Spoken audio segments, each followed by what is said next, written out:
This is just a sample of the audiobook. To get the complete audiobook, access the link posted in the first comment.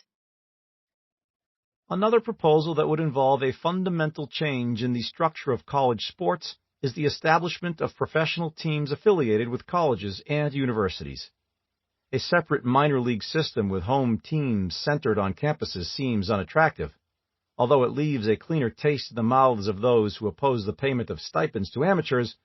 It removes an incentive for many of our youth to attend college. Predictably, those who would be most negatively impacted would be lower-income individuals. Some athletes attend college only to participate in sports anyway, but the NCAA is striving against that motivation with its ever-evolving initial eligibility measures. These are now, more than ever before, real questions that those involved in college sports must confront. Reforming college sports should not be feared. It may be the transition itself that is the most difficult step to take. For a long time, the tennis world regarded professional athletes as manual laborers. It took Cash and Carey Pyle to help change that perception.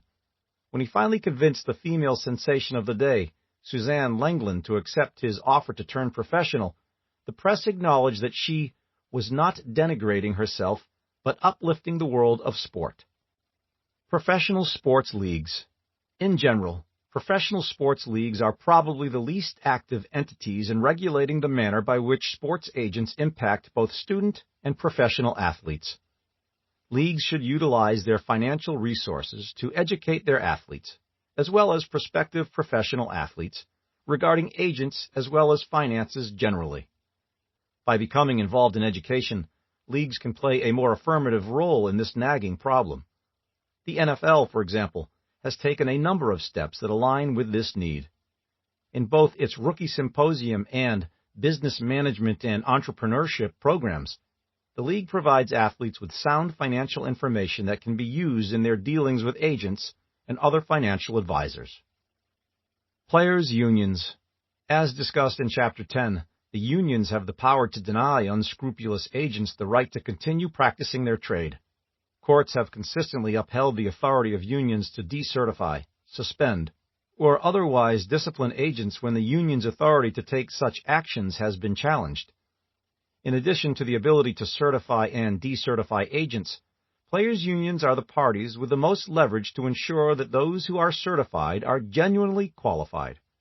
In that regard, whatever test or other instrument is used to gauge the readiness of a potential agent must have the appropriate level of rigor, and any such test or instrument must be complemented by meaningful continuing education and periodic reviews of an agent's qualifications.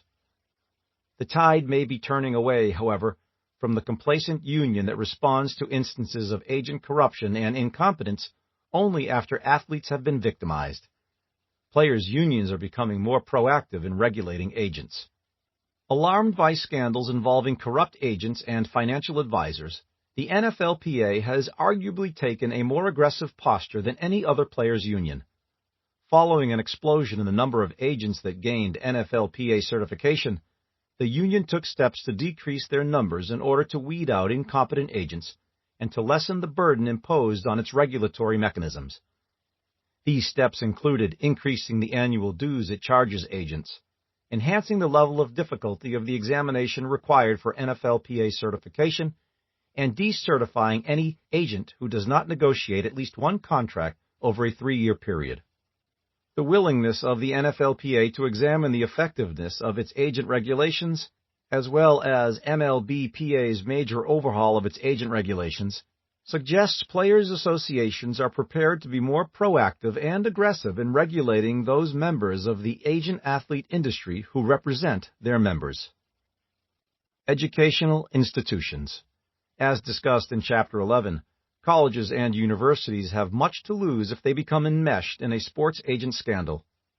Apart from the harm to the institution's reputation is the financial cost in legal fees and sanctions an institution must endure. This is why educational institutions must do a better job of policing and educating internally.